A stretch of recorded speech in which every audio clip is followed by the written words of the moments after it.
What will it finally take to get term limits for Congress? What has to happen to make it happen?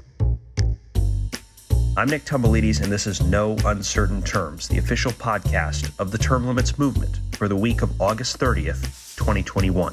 Your sanctuary from partisan politics.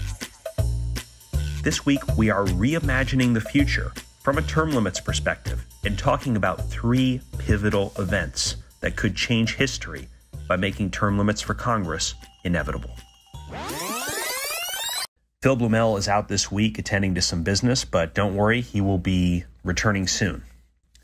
I wanted to take this time to answer one of the most common questions we get, and that is, what has to happen? What really has to happen to make term limits for Congress a reality?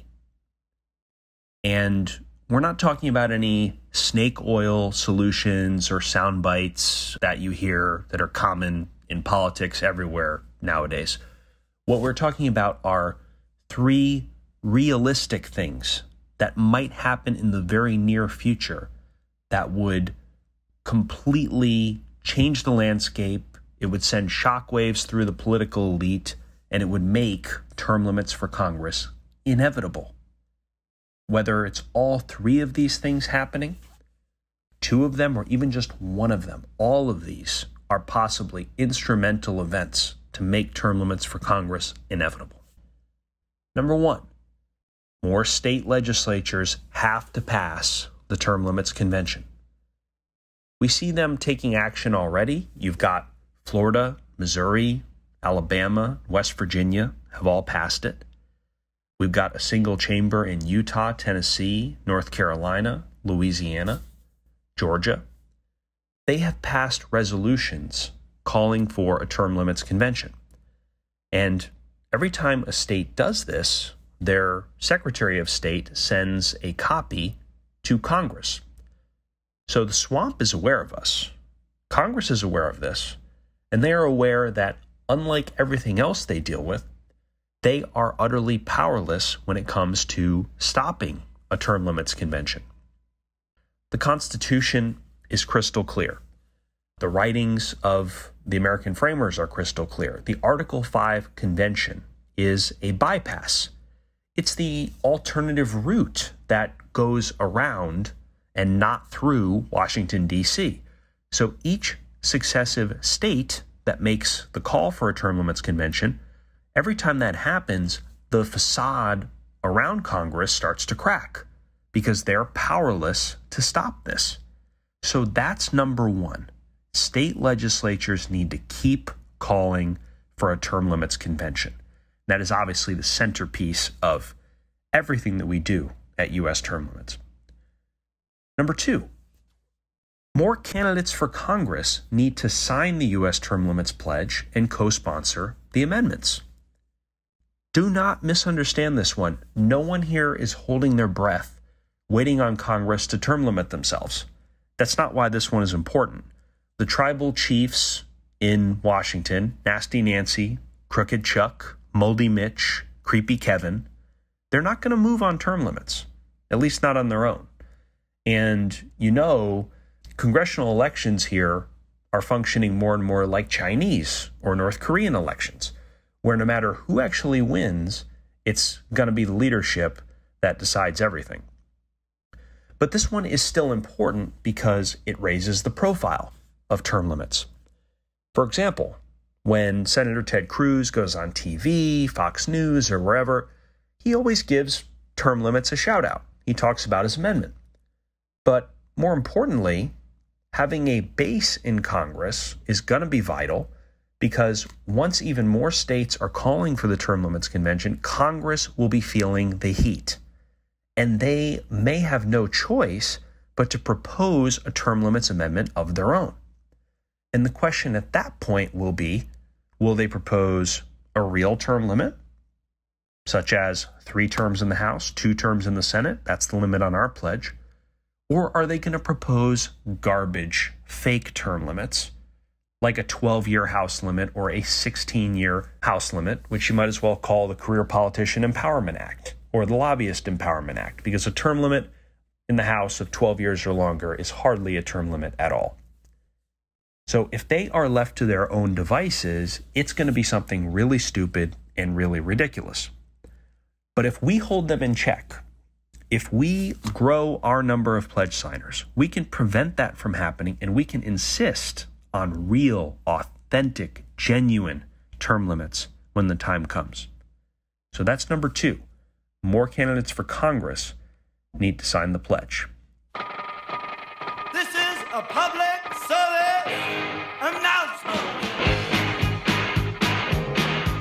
It didn't escape notice at CBS Channel 2 in New York that the recent resignation of Governor Cuomo has given new voice to the voters' demand for term limits. New York is one of only 12 states that doesn't have a term limit for governors. And it is a long-standing conversation reignited given the controversy surrounding Governor Cuomo. CBS 2's Jessica Layton live in Albany for us with more on what the governor's colleagues are saying about that. Jessica?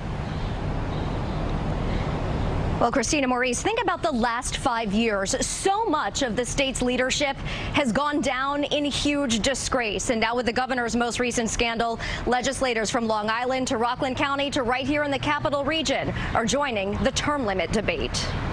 With Governor Cuomo holed up inside the eerily quiet executive mansion, the magnitude of the turmoil he's created has colleagues loudly reigniting their call for term limits. You need turnover. You need new ideas, fresh faces. You don't need dynasties. Rockland County's Mike Lawler is among several Assembly Republicans who want to cap elected leaders' time in office to 8 years, like the president in the White House. Supporters of similar bills argue the insatiable thirst for power inevitably yields a path for corruption. Long Island's Ed Ross says it's about accountability. Legislative leaders as well who have gotten themselves into trouble, and I think the common denominator in all of this is people amassing major amounts of power. Remember the so-called 3 men in a room? They've all been forced to step down in scandal. Upstate Assembly Democrat John McDonald rattled off the list. In the last 5 years, the Assembly leader, gone. Senate Majority Leader, gone. New York State Attorney General, gone. Governor, gone. I do think term limits could have the effect that voters intend them to, but so does imposing certain limitations on campaign fundraising and spending. Democratic strategist Basil Smikle, who goes back and forth on whether he favors term limits, says one argument against is it could prevent elected officials who don't have time to achieve leadership positions from bringing resources back to their districts. And the question remains. Would a term limit have made a difference in this scandal with Governor Cuomo? If people knew that he only had a short time in office, they may have felt more comfortable coming out and challenge him or raise concerns about the toxicity and the culture in the office. A lot of these scandals might not have occurred because people wouldn't have been as afraid of Andrew Cuomo. Number 1, state legislatures need to keep calling for a term limits convention. Number 2, more candidates for Congress need to sign the pledge. Number 3, this is more of a wild card, and we definitely don't need this to happen to be successful. This is not necessary, but it would still be a game changer, and it's more realistic than you might think. And that would be the Supreme Court, U.S. Supreme Court, reversing its ruling from the 1995 case, U.S. Term Limits v. Thornton. When Justice Barrett was put on the court, I believe it was Harvard Law School that named this case the most vulnerable Supreme Court precedent in America. That means it is the precedent that is most likely to be overturned by a court. Now that the composition has changed, Donald Trump appointed 3 justices to the Supreme Court, the math is very different. The court's thinking, its ideology is very different than what it was when the Thornton case was decided in 1995.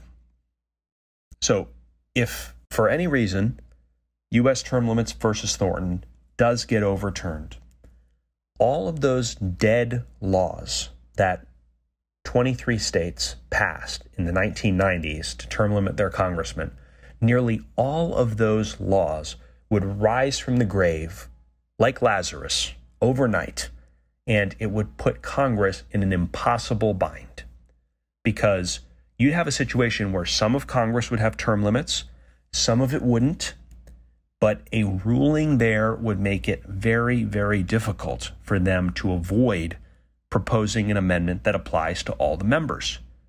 So overturning that case is as close to inevitable as I think you can get with this. So those are the three biggest impact events, impact things that would make term limits for Congress inevitable.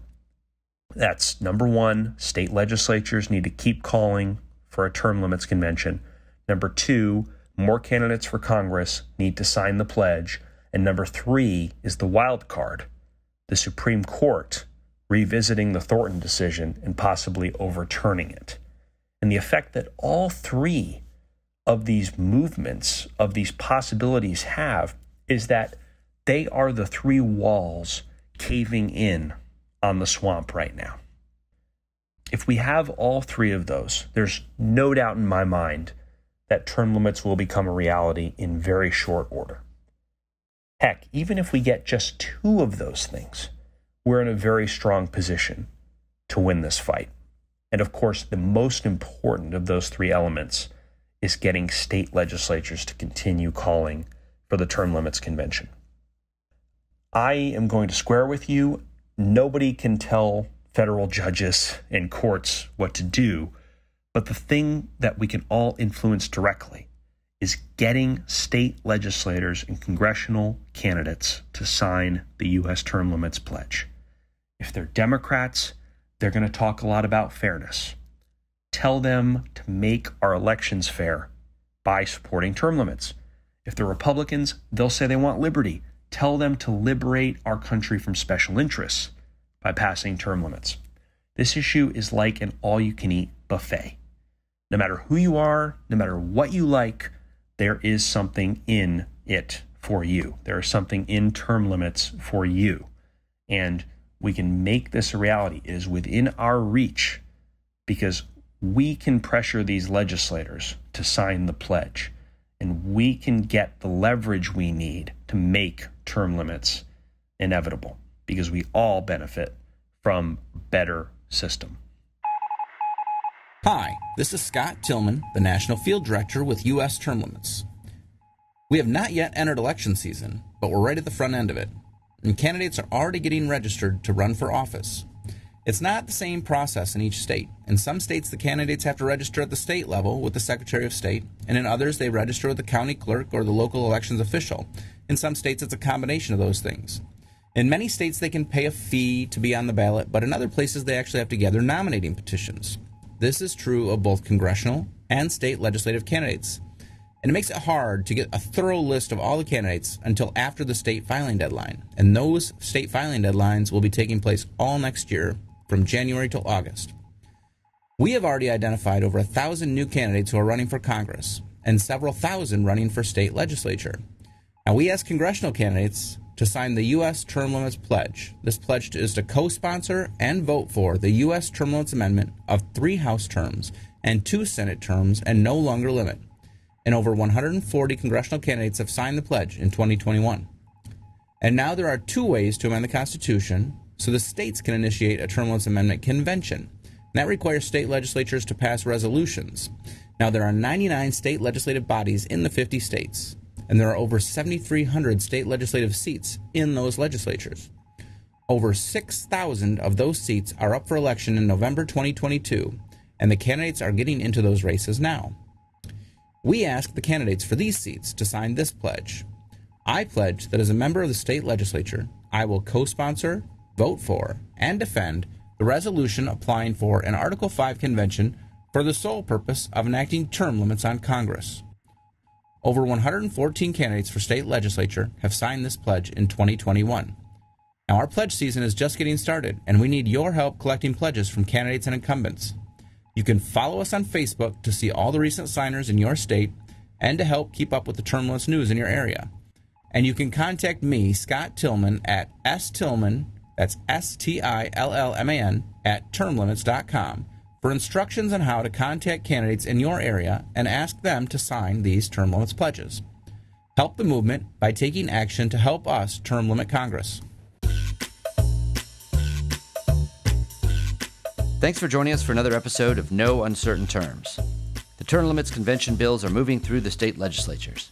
This could be a breakthrough year for the term limits movement. To check on the status of the term limits convention resolution in your state, go to termlimits.com/takeaction. There, you will see if it has been introduced and where it stands in the committee process on its way to the floor vote. If there's action to take, you'll see a Take Action button by your state. Click it. This will give you the opportunity to send a message to the most relevant legislators, urging them to support the legislation. They have to know you are watching. That's termlimits.com/takeaction. If your state has already passed the Term Limits Convention resolution, or the bill's not been introduced in your state, you can still help. Please consider making a contribution to U.S. term limits. It is our aim to hit the reset button on the U.S. Congress, and you can help. Go to termlimits.com/donate. termlimits.com/donate.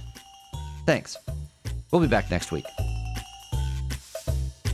The revolution isn't being televised. Fortunately, you have the No Uncertain Terms podcast.